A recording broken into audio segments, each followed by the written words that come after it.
We're back with Outer Banks, and I have a lot of things I want to talk about with this show. And clearly, you guys want to see it because my last video has a shit ton of views, so we're just going to keep the ball rolling. We're going to be talking about unpopular opinions, which is basically opinions or things about the show that the general public won't agree with or casual watchers won't agree with. So let's just get right into it. Key is not a good person, let's be honest. Everything her parents did was completely justified. They were literally just trying to give her a good life. And she would go and disappear for days on end. She'd steal their car and then come back with the car trashed, completely trash her car, and then use her parents for money. And that whole situation, I think, was justified. They're literally just trying to give her a better life. And she was like one of those kids you probably see on Beyond Scared Straight. You know, one of those kids that is just always fucking around or something. And another thing, when it comes to Pope, I feel so bad for Pope. She played with his feelings so much in the first season. Pope was coming on to her strong, not gonna lie, but still, she let him down way too hard. She played with his feelings. She was like, at first, in the first season, she was like, oh, that's never gonna happen, it's just not gonna work, you know, no Pogue on Pogue. Completely contradicting the fact that she was kissing John, or John B, like the few episodes ago. And then, in season 2, she tries to hook up with him, like, whenever she's down and whenever she's ready, knowing that this guy still likes her, or probably still likes her. That's completely fucked up, in my opinion. And then, obviously, the thing that people hate her the most for this season is the whole camera thing. And, like, the first 2 episodes or first 3, one of those. And, obviously, I don't really need to explain that. That whole scenario was just so stupid. But, I'm not going to lie. I think she's a good character.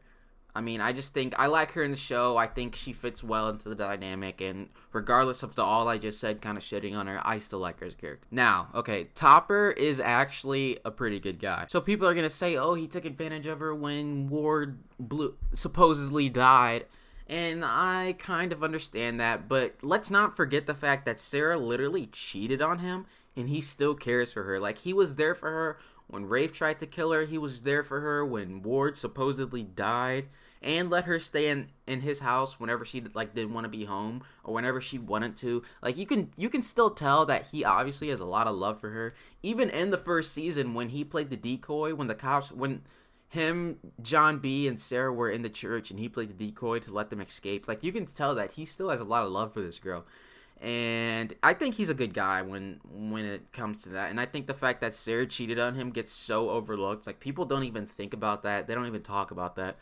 But yeah, Topper's actually like a good guy. And like his whole redemption thing, starting off as like that bad guy, rich kid, and he's turning into actually a likable character, I'm down with. Sarah had every right to be sad about Ward's death, and John B had every right not to care whatsoever.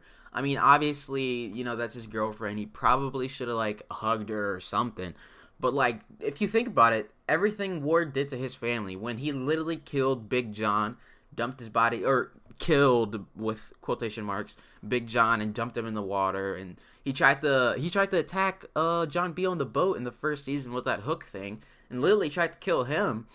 And I don't know what Sarah was really expecting from this. Like, I think John B's reaction was completely justified. If I was John B, I would have acted completely differently. And here's the TikTok showing how I would have reacted if I was John B.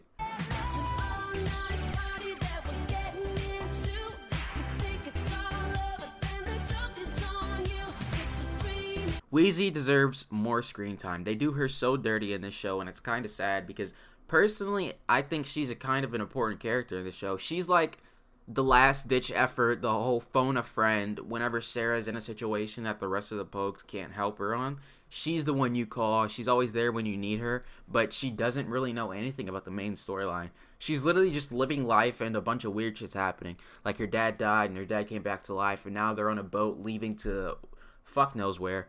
But as I said in my last video, she's definitely going to be a more important character in the next season, and I'm excited to see that. Now, another thing is that I personally, now this is a really, really unpopular opinion, but I personally would much rather be a kook than a Pogue if we're talking like in real life situation. I know that the whole Pogues have this awesome friendship, this whole great friendship where everyone's so close, and they're like almost family in that whole scenario. And they're always going on like crazy adventures and shit, and I know that would be hella fun, but like these kooks have the whole rich country club life that everything's handed to them, and I think the allure of that is much more pulling than being a Pogue. but that's just me.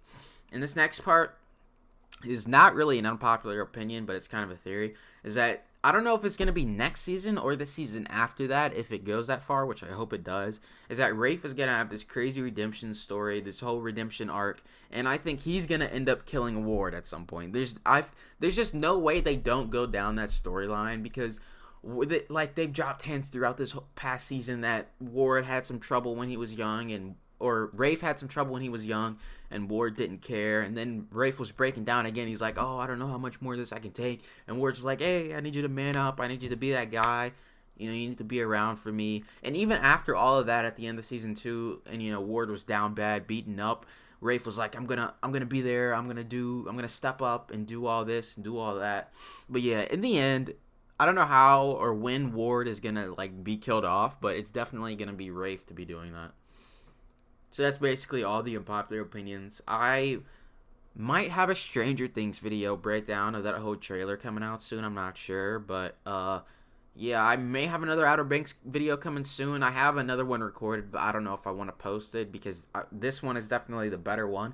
So I'm going to post this one first, and then I might post the other one. We'll see. But anyways, please follow me on Twitter. And that's it.